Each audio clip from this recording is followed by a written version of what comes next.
আমার হাতে সাহায্য করেন। আমার নাম আফজল সেলস্কর। তার কিতা অসুখটার নাম কিতা বা কিরম কিতা হয়েছে, কবে ধরা পড়ছে একটু জানেন? আজকে থেকে 6 মাস আগে তার একটা রোগ ধরা পড়লো মণিপাল হসপিটালে। তার রোগটার নাম হলো গিয়া মাস্কুলার ডিস্ট্রফি, সংক্ষেপে হয় ডিএমডি। এই রোগের যে ইন্ডাকশন অফ কস্ট আছে, ইন্ডাকশন অফ কস্ট হইল 17 করোড়।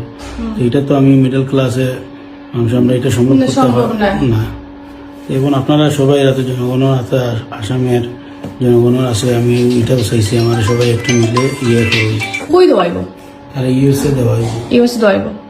আর মানে যদি 2 মাস মধ্যে দেওয়া হয় না, তখন মানে হেয়ার হলো গিয়ে 10 থেকে 12 বছর ভিতরে হেয়ার সার্ভাইভ করতে পারতো না জানি।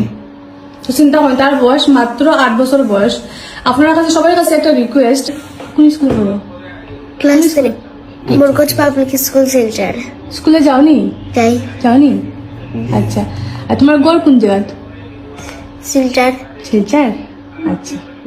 সবাই আমার একটু হেল্প করুন। আমার লোকে বাচ্চাটা লোকে দেখছেন, আর আসামের জনগণের কাছে চাইছি সবাই আমার একটু করুন, বাচ্চাটাকে বাঁচাইয়া তোলার সাহায্য করুন। ওইটা সবাই একটু হেল্প করবা, যাতে বাচ্চাটারে আমরা সবাই মিলিয়ে বাঁচাইতে পারি।